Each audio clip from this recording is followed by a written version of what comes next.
is certified. Certified means after you are done faithfully and successfully with the program, you will be issued with a certificate of completion. Okay? The certificate of completion will allow you to venture into any avenue that will so require it. If you go somewhere and you want to add to your your portfolio, to your resume, you will have the certificate. When you go somewhere and they need validation, you will have a way of letting them know that this is something that you've passed through, this is something that you've done before, and you are certified. You have valid documents that show that you are informed. So that's it. I will repeat for the sake of those who have just joined in that this is a charged program. Charged program, I mean, we are going to put charges for it. And this is the program. Don't be afraid because I'm talking about money. This is the program. We have the first 5 episodes going to be free for you, and the first 5 episodes is so that you are sure, is a way of giving the outline of what the main program is going to be like. It's like giving an outline of what the main program is going to be like. In the beginning of the show, you got guys here talking about a program they are also trying to do. It's called I'm looking for a better way. I'm looking for a better term to put it. It's like you are giving a proposal, and it's a detailed document that outlines whatever your project entails. So that's it. Excuse me for a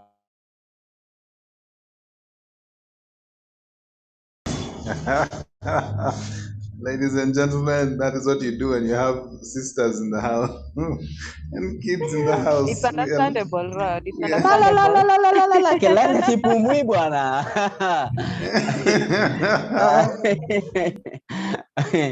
Yeah, it's okay. Nishawa discipline. So we are now peaceful. So as I was saying, it's the first 5 episodes is just giving an outline of what we are going to have in the intermediate course. And I also want to assure you that the outline is also just enough information that you guys will find very useful. Okay. Yes. So after that, like I said, I will have a 2 weeks break, a 2 weeks time for you guys to prepare yourself, think about whether you want to get into the course, having seen what the marketing was like, and seeing what the preview of the program is like.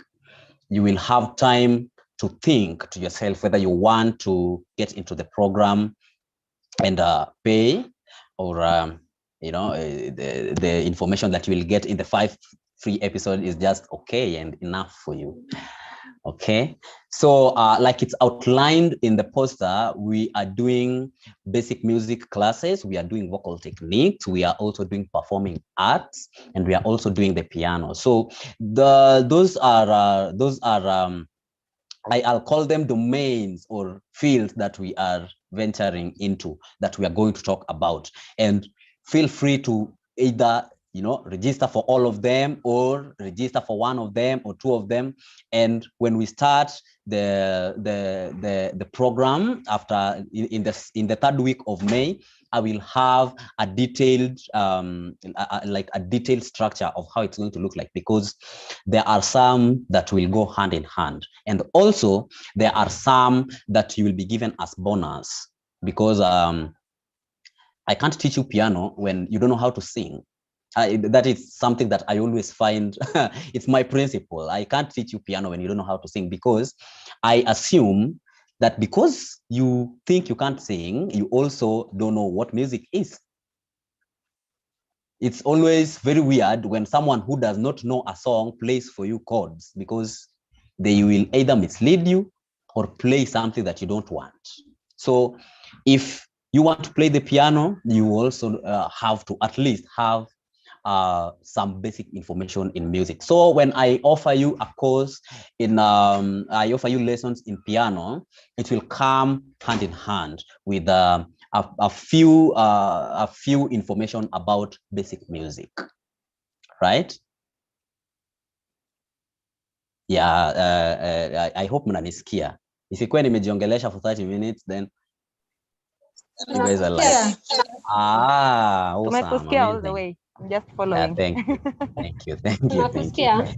Napendanga assurance. Yeah, we had you, sir. We got you, Vic. Vitu kama hizo. But you know, if we keep talking all of us, tutaanza kusikia zile vitu funny za Zoom. Kama ya Rod. I know. Hizo technique zenye Mike hufanya. So, right into it, guys. What I want to talk to you techniques, and we also know vocal techniques, and some of the time, or most of the time, we confuse the two because we don't really know what's singing techniques and what are vocal techniques. We use them interchangeably, and you know, it's good to be informed. When you go somewhere and you tell someone vocal techniques, you better be in a position of being able to make the difference between, to outline the difference between the two. So I'll start with vocal I'll start with singing techniques, because singing techniques are not so broad as vocal techniques are. Singing techniques, most of the time, it has nothing to do with your voice. It has nothing to do with how your voice is going to behave or something. Singing techniques are meant to make you feel comfortable when you are singing, and also help you make a better sound. Okay, not better singing, better sound. Better sound means when you are singing, you know, we are not able to hear how you are panting in the song, because you are following a particular singing technique. You are not just singing because you know how to sing. There's a singing techniques that you are using to help you sustain your notes and your phrases of the song without your audience being able to listen to how you pant. So that is breath control. Breath control is not a vocal technique. It's a singing technique. It's not a vocal technique. And that comes hand in hand with what we call tall singing. Tall singing is being able to make, be in a posture that you are comfortable in. You know, your shoulders need to relax so that you don't stress your intercostal muscles of the chest. You have to be relaxed so that there's no pressure in your diaphragm, so that the breath comes straight from your abdomen. People who sing better are people who don't sing from their throat. Better singing is the singing that is done when the breath comes from the diaphragm, from the abdomen. So those are singing techniques. Doing your warm-ups, doing your practice, those are singing techniques. And there's a way most of the time we confuse the two, singing techniques and vocal techniques. And it's just right that you know the difference between the two. Excuse me, there's things making noise here. Okay. So that is about singing techniques. They are fundamentals you make yourself comfortable in, so that your performance is a pleasant performance, a smooth performance that that has little or no flaws. Okay. Praise the Lord. You guys are in here. Yes, okay. Please just mute yourself. Yeah, tunakusikia. Yeah, the assurance. I love that. Tunakusikia. Nikiuliza, Yeah, thank you. Thank you. So that's about singing techniques. Now, I want us to talk about a more detailed thing, and one that most people want to listen to, one that most people want to learn, and those are vocal techniques. Vocal techniques, when I say vocal technique, that is a very vast term, because there are a number of vocal techniques that we know and some that we don't. There are some you do without even realizing that you did something that, that is identified as a vocal technique. So right away, I will give you in this session, I will give you a list of vocal techniques that are regularly used, ones that you will often find in songs you listen to, in your favorite singers' performance, the ones that you will find yourself doing whenever you are performing, and we have a lot to discuss. So what happens is, I'll do the introduction of this, then in the intermediate course, I will go into detail about the singing techniques. Now, as a domain, as a field, I will go into it in the intermediate course. So let's get right into it. We have vocal techniques that really correlate with each other, and most of the time you will find yourself doing them successively, and most of the time you will find yourself using them singly, and some of the time you will find that you cannot do a particular technique without doing another. In simpler terms, I mean, to do a technique, you have to do another first, so that it comes out the way it's supposed to. And an example of that is we have a singing technique called run. So we have runs, and we also have lilts. So the difference between a run and a lilt is that a lilt is a repeated musical pattern. So a repeated musical pattern, I can say that's a repeated musical pattern. What I'm doing is, there's the note so what I'm doing is, I'm repeating, the pattern. When I do that continuously, I'm forming a lilt. You will realize that for me to do a run, my run has to have lilts. So instead of doing I can do that's a run. So you'll find that for you to do a lilt, you will have for you to do a run, you will have to do lilt, and most of the time we do it and we are not even aware that we do that was a lilt we did. That was a lilt we did. And another technique is head voice for female, and belting.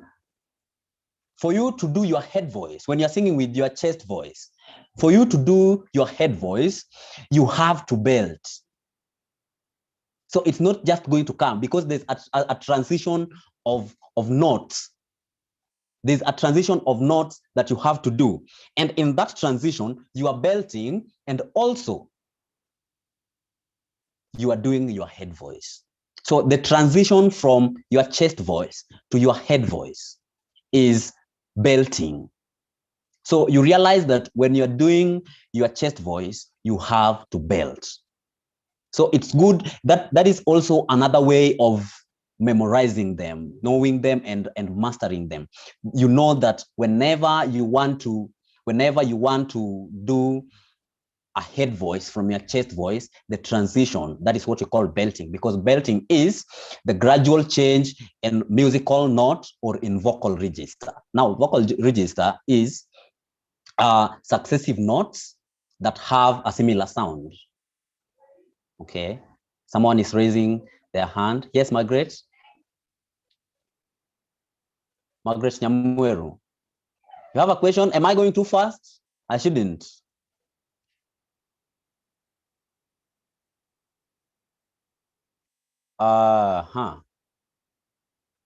Okay.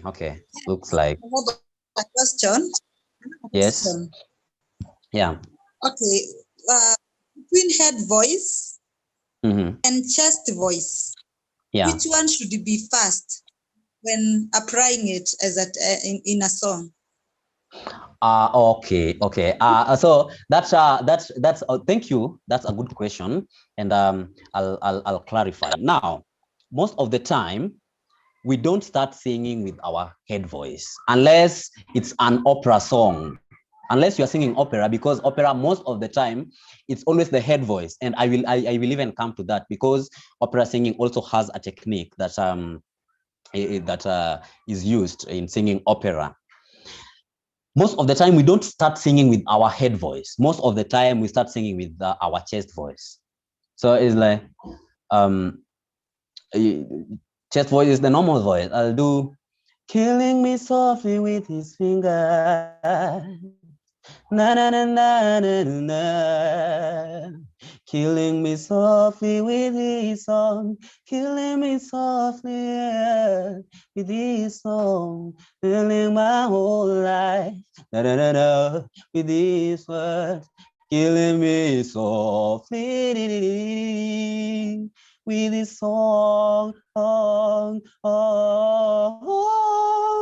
So you realize that I can start with I can't start with that. Killing me softly with his fingers. I'll even sound funny. But for opera singing, you will even realize that in almost all the whole performance, you will not hear chest voice, because it's the genre of the music, it's the category of the music, and that is the technique that they are really investing in. That is the technique that they are really particularly working with. So I'd not say that chest voice should always come before head voice, but also depends with the kind of song that you're singing. Yeah, because most of the time you'll also want to be ambiguous, because you want to start a song with head voice, because Vic Art told you to always be unique. It's good to be unique, but in being unique, in doing so, also just consider how you are going to sound. So you can always use them the way you like, so long as you're sounding great. If the type of song you're singing allows you to start with a head voice and then go back to a chest voice, always feel free to do so. Feel free to do so, because it's always about sounding great, and that is why we are learning the techniques, right? Another question before I continue. Nice. Someone unmuted themselves?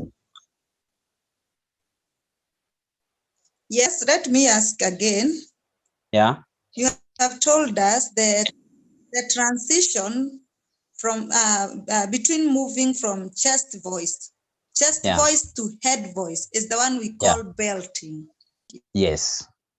Okay, so belting is basically moving from a lower note to a higher note. And when we are doing chest voice to head voice, that is exactly what we are doing. We are moving from a lower note to a higher note, right?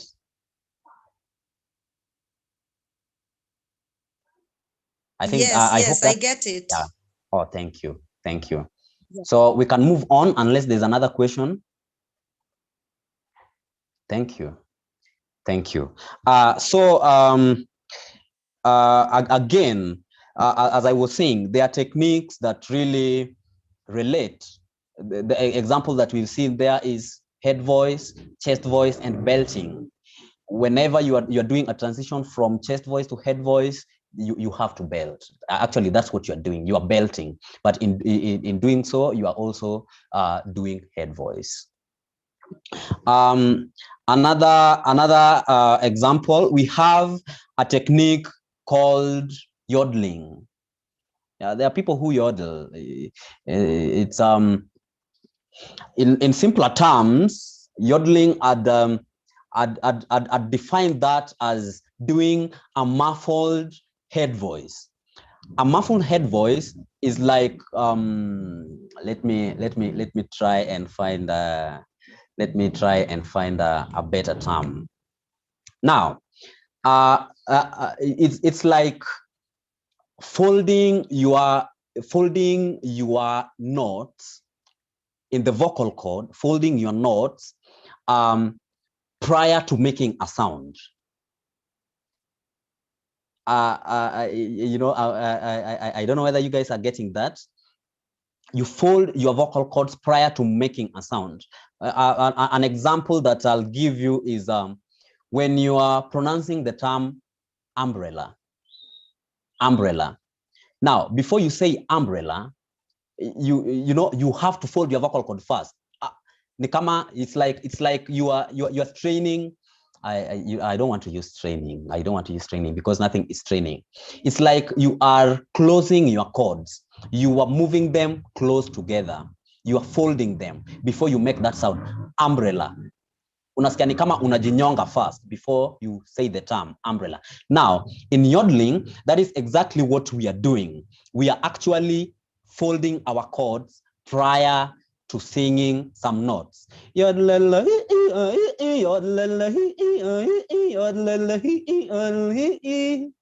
is what a yodel is. So that sound.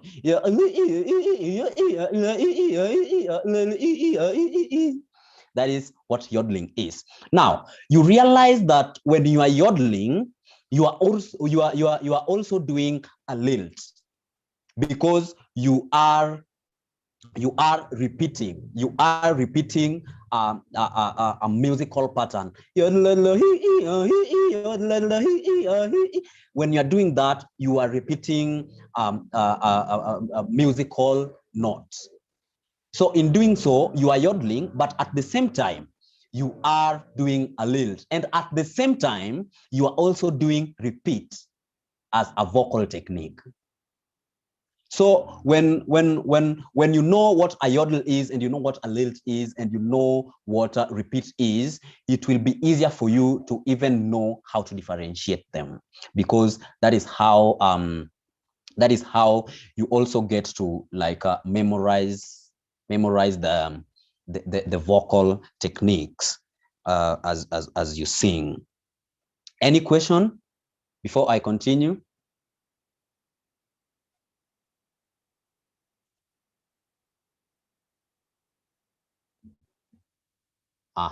Okay, nice. So we move on. Now, there's also some techniques that we most of the time use them interchangeably, and there's a slight difference between them, and that is vibrato and tremolo. Vibrato and tremolo.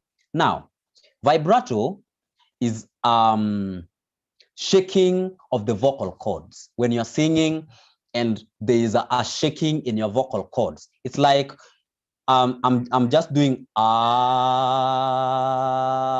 then somebody comes and shakes me. Now there is a shaking that happens in the vocal cord. So as I'm doing I'm also shaking, so that I'm making a sound like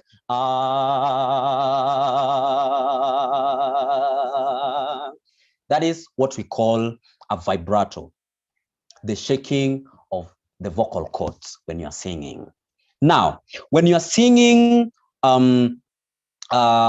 vibrato, you will realize that vibrato is not even complete without a sustain, because you have to sustain the so that we are able to notice the shaking. So vibrato and sustain, they go hand in hand. You will not do a vibrato without a sustain. You can always do a sustain without a vibrato, but you cannot do a vibrato without sustaining. When you do a vibrato without sustaining, it will no longer be vibrato. It will be another singing technique we call staccato. Now, staccato is sudden breaks between sudden breaks of interval between musical notes. So instead ya kufanya you'll be that is now staccato. And most of the time staccato is always done.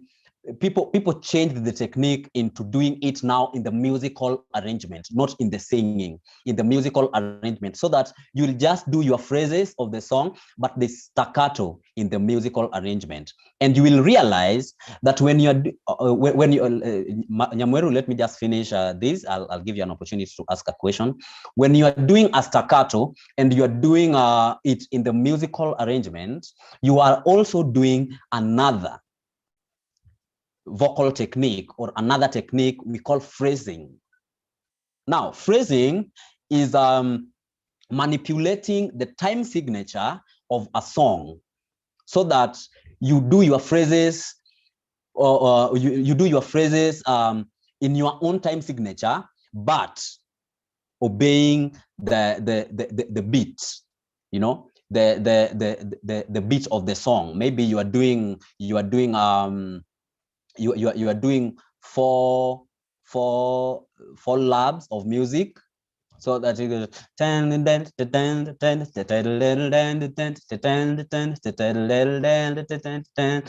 so when you're doing that, that is the normal phrasing. That is the time signature of the song. Let me use that term. That is the time signature of the song. But you can decide to change that, so that instead of doing you can change that and do so that it's 4 beats. It's still 4 beats. It's still 4 beats, but you have changed the phrasing of your music. So whenever you're doing a staccato, you will always be phrasing. Whenever you do a staccato, you will always be phrasing, because you are in the time signature, but you've manipulated it so that all your phrases fall where you want them, not where they are supposed to be, where you want them. So that you are also not just doing what we are used to, we are used to listening to. You are doing something different. And I remember there's a time I was having a class with people in AOV, and I was giving an example of let it go, can't hold it back anymore, let it go, turn away and slam the door. That is not how the song is supposed to be. That is, I'm doing it the way I want. I can do let it go,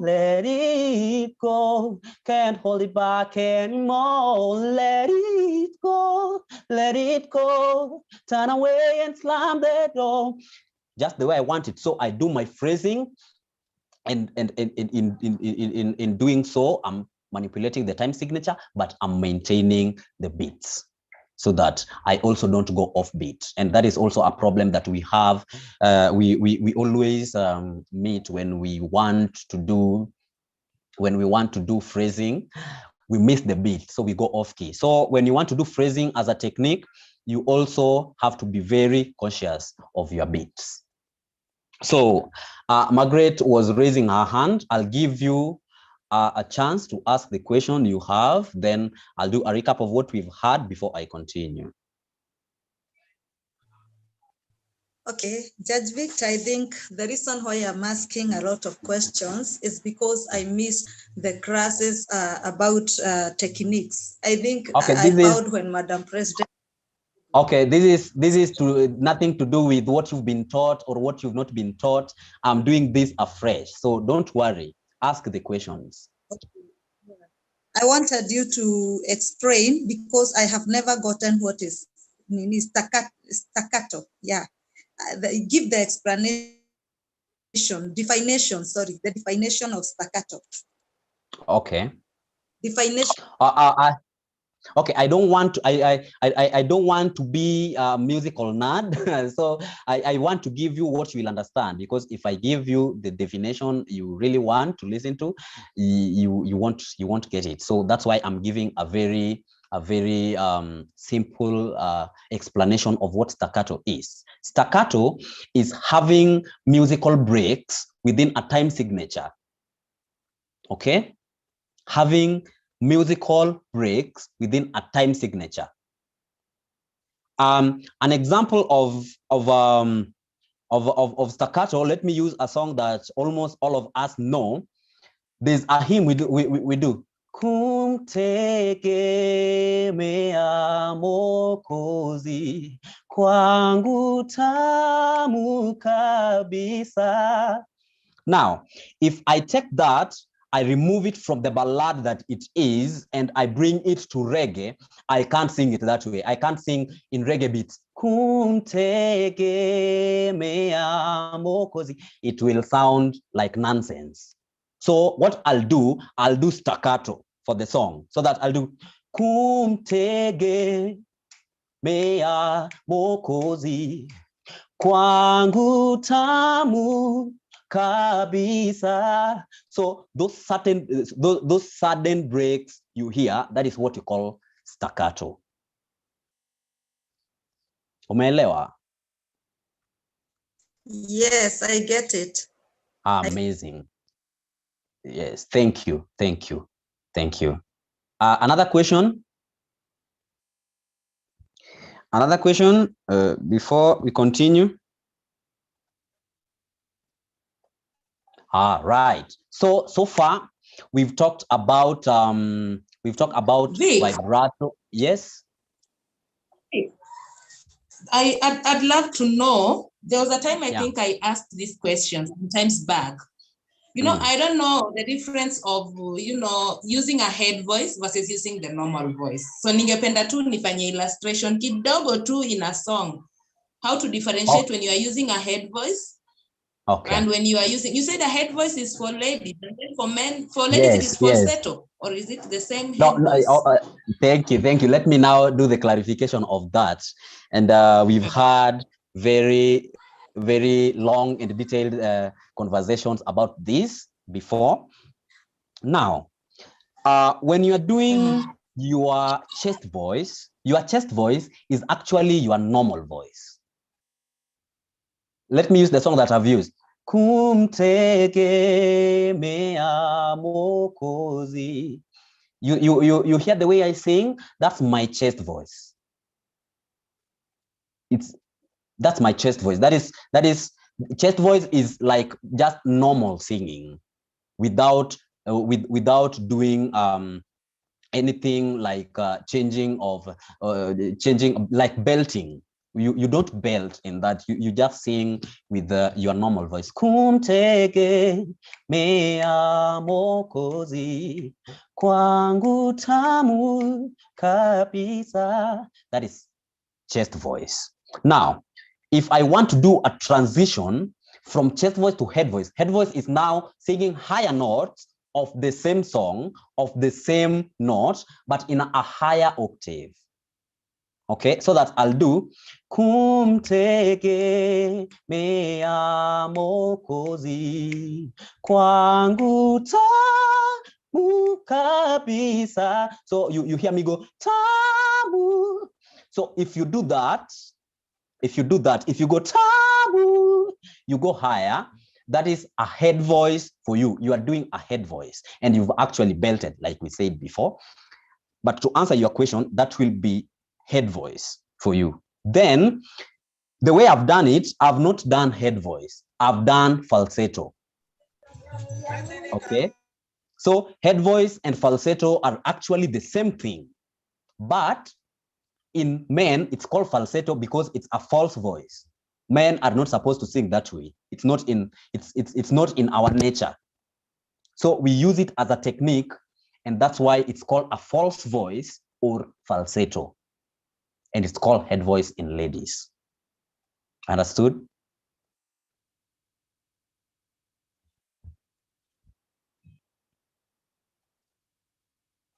Lynn, I hope I answered your question.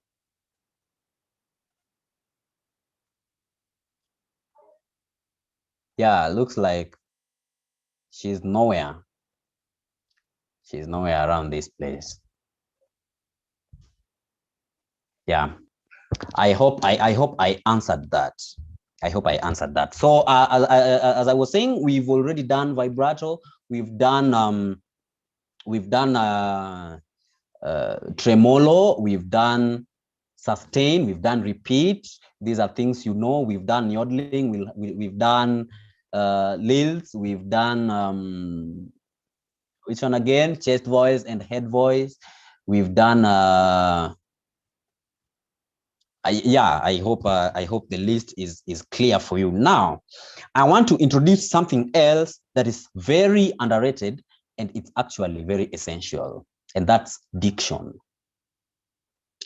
Diction, you know, it's how we pronounce words. It's actually how we place our tongue when we are pronouncing words or when we are singing. And that's why you realize there's a song I heard someone sing, a South African song. Gia, Gia Gutanda, moyo ngwele, moyo ngwele, moyo ngwele, Gia Gutanda, moyo ngwele, moyo ngwele, moyo ngwele. That is a South African song. It's sung in Zulu, I think. Zulu or Shona, I'm not very sure. And you realize that it's nothing near Swahili we are used to or English. It's actually the Zulu that it is. And there's a way you have to place your tongue so that you don't sound like someone who is learning another language, someone who is singing another language. You have to learn diction for you to sing a foreign language, so that whenever you're doing a performance and your audience is listening to you, let them not realize that you are singing Kikuyu and you are Luo, because you missed the diction, because you didn't know how to place your tongue when pronouncing a term. So in diction, most of the time, in diction, we don't really focus on the consonants. We focus on the vowels, because that is where the problem is. That is where singing happens. That is where singing happens. You will realize that consonants in a song don't really matter. It's always the vowels that matter. It's always the vowels that, you know, end a song. When you're sustaining, you can't sustain on a consonant. It's not possible. When you are doing staccato, you can't do staccatos on consonants. When you're doing vibratos, you can't do vibratos on consonants. When you're doing tremolos, you can't do tremolos on consonants. So we always focus on the vowels when we are talking about diction.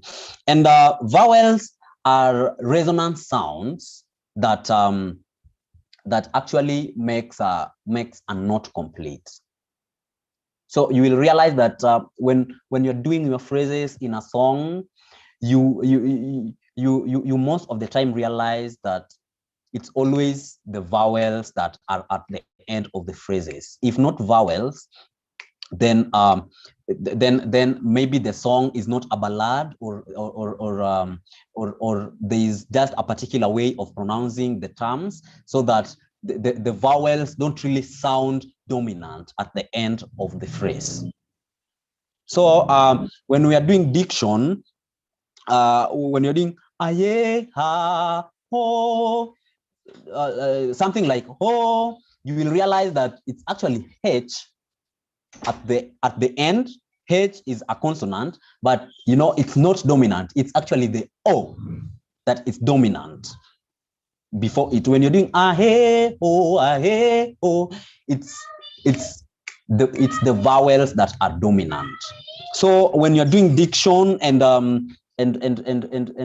you're learning how to sing a language, most of the time it's not always learning the consonants, it's always learning the vowels. The example that I was using, now when you see how that nwele is written, it's actually I think an N and a C and a Y, E-L-E, something like that.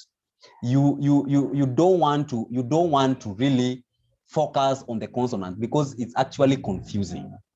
It's actually confusing. But when you know where the vowels in that word fall, you will be able to get the word. You'll be able to learn. And another thing that another thing that we learn about diction is what you call a diphthong. Now, a diphthong is a gradual change from a vowel to another vowel. A gradual change from a vowel to another vowel. When I do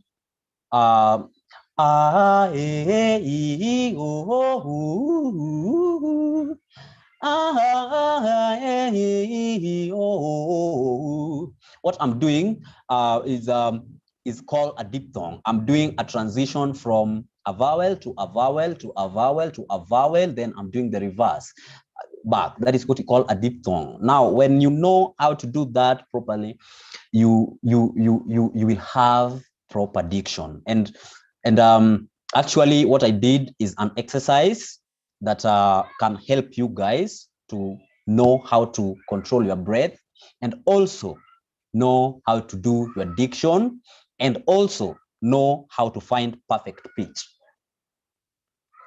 So it's ah eh eh oh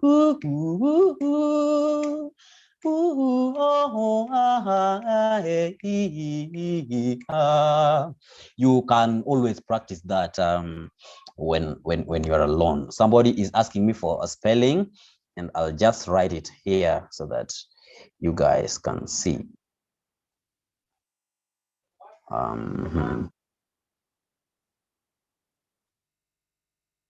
Diphthong.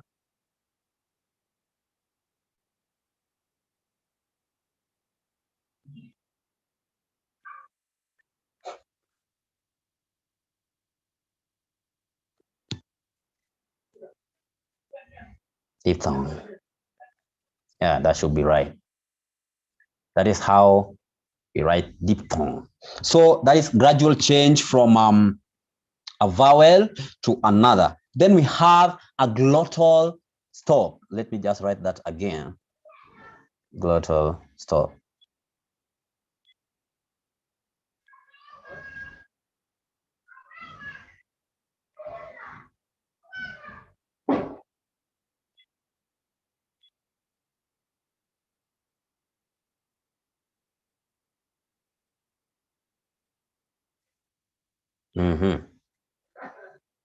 Glottal stop. Now, glottal stop is actually what I was talking about when I was giving example of a yodel. It's how you press your vocal cords fold prior to creating a sound, so that it brings a certain sound. Umbrella. The way you press your voice before you pronounce a word, prior to pronouncing a word, that is what we call a glottal stop. A glottal stop. And you see how essential it is when you're doing yodel or when you are yodeling. You actually have to do it, because without that, you are not going to yodel. And like I always say, yodeling is not for everyone. if your voice allows you to go to that range and know how to do the glottal stops continuously and musically, you can do a very nice singing technique that is so valuable, and that is yodeling. So that is diction. That is just how important diction is, because you will have to learn how to pronounce words, especially when you're learning how to sing, because you are a performer. You will have diverse audiences, and you will find yourself singing a foreign language to someone who is actually belonging to that language, someone who speaks that language, and they won't enjoy listening to you when you can't pronounce the words properly. So it's good to always learn diction of songs, diction of words in a song, especially when you're doing a foreign song. Even when you're doing an English song, it's very important for you to learn your diction. Yeah, I know we have our mother tongue influence. It's not okay. I can't say it's okay. We just have to learn how to do diction, so that we actually sound good and we sound, sound authentic. Let's not someone listen to you sing and then they're like, you didn't learn well or something like that. Yeah, so that's about diction. And I've also talked about phrasing, and I've also talked about staccato. Now, we have another vocal technique called passaggio. Now, when you are doing passaggio, it's actually a minor singing technique. You won't really identify it when you're doing it, but you will have to. Now, you do it even without knowing. When passaggio is actually the transition from one voice to another. And when I say that, we have different types of voices. We have our chest voice, we have our head voice, we have hoarse voice. Okay. When you're doing transition from all this, you're actually doing a passaggio. So that even brings us back to what we were saying before. When you're doing kumtegemea Mwokozi, kwangu tamu kabisa, kukubali neno lake.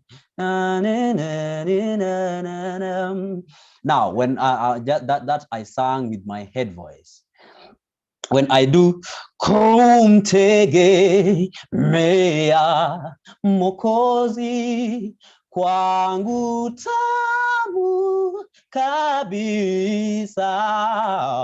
kukubali neno lake. I don't know the words towards the end of that song, but you hear how I move my voice from head voice to chest voice to coarse voice, back to head voice to chest voice to head voice to coarse voice.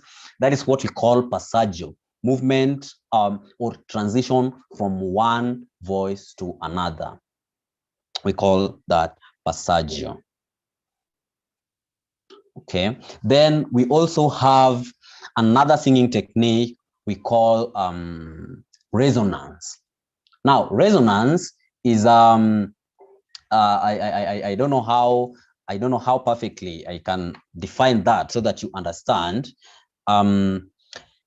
It's when you are singing in a room that is not so padded, and then there's that echo. Most of the time we try to avoid the echo, but echo sometimes is used as a vocal technique, and you will realize that it's even done to big musicians when they want to sing a particular song. The sound system will have to be set in a manner that when he or she says a word, there is echo. So when you're doing that resonance, most of the time, when we are considering it as a vocal technique, we focus on how perfectly sounding it is, the tone of it, and how round it is. So when I talk about the resonance of your voice, I'm actually talking about how perfect your tone is, then how it's resonating. Now, how it's resonating, it's how it's sounding to my ear. Okay? How it's sounding to my ear and how it's sounding in the room when you sing, and how your voice sounds in the room. That is what we consider in resonance, and how round your voice is. So when you want to learn resonance as a singing technique, you want to consider your tone, your pitch, how perfect it is, and how round your voice is. And in doing so, you have to really consider how it's going to sound in the ear of whoever is listening. Any question up to that point?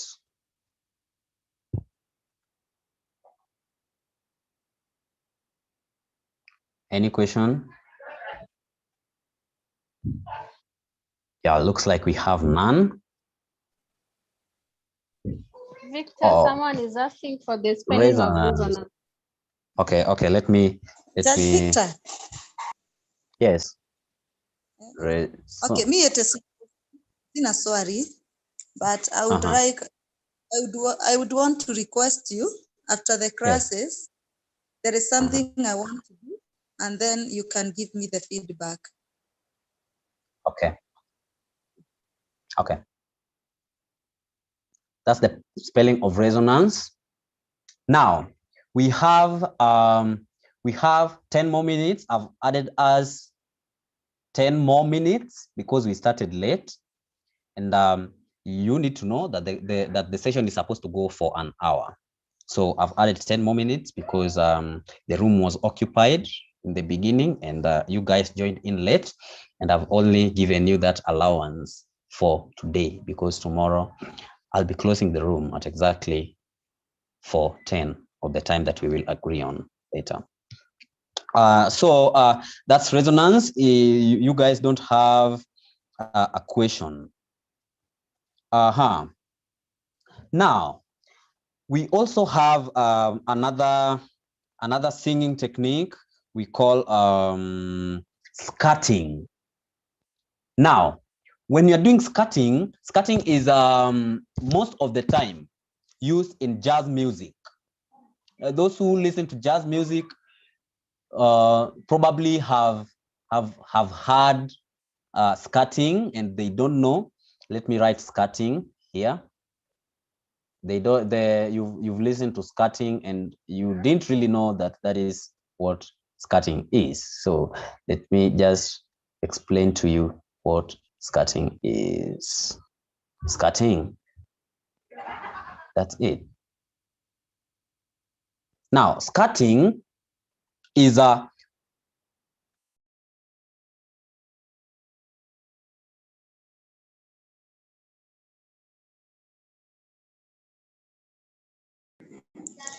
Hatukuski. Housekiki. Sorry. I muted myself. I didn't know. I'm saying that another technique that you're going to look at is scatting as a vocal technique. And I said before, I don't know whether you heard that it is most of the time used in jazz music.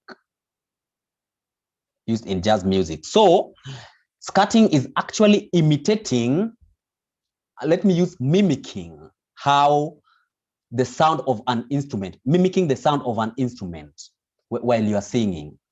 So I know this is confusing you guys because we also have instrument pella as a singing technique.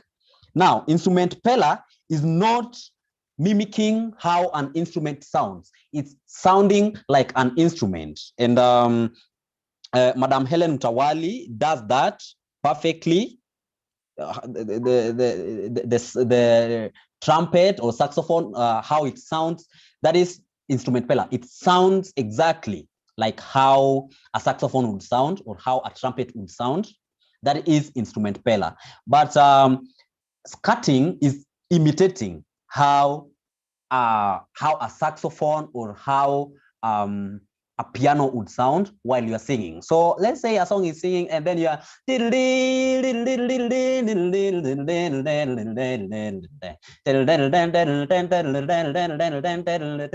so that mimicking how an instrument sounds, that is what we call scatting. But instrument pella, it's actually being able to sound like an instrument. You guys got the difference? Yes, we get it. Okay. So I'll stop at that for today about the techniques. We still have a lot more to learn about the techniques. Someone is telling me to repeat on what exactly?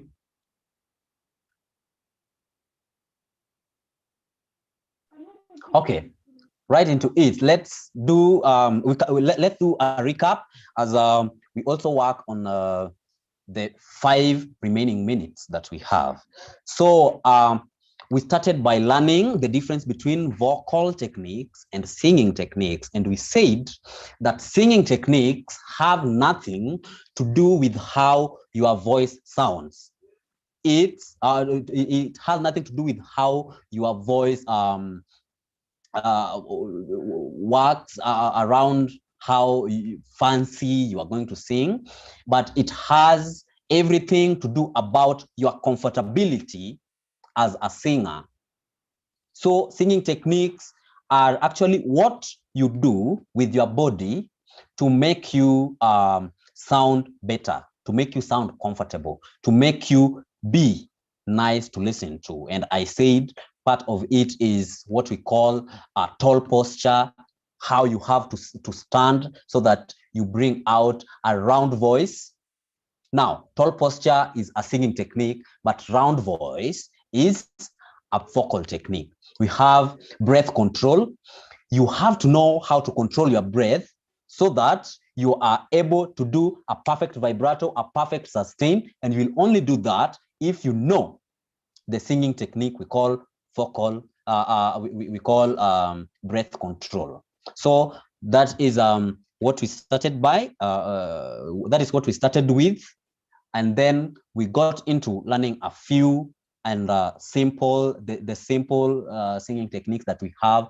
We talked about yodling. We talked about lilts. We talked about, I don't know whether I talked about trills. I don't think so. I don't think I talked about trills. And we also, we will do that tomorrow or any day that it comes up.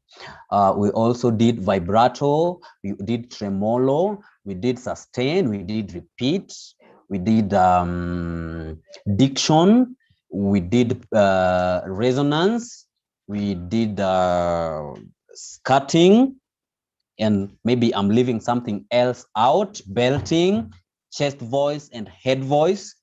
And it's good that you guys know how to deal with the information that is already given to you. So it's good to always put whatever information you that have been given to you into practice. So that's it for today, unless there's a question somewhere. We will wrap it up.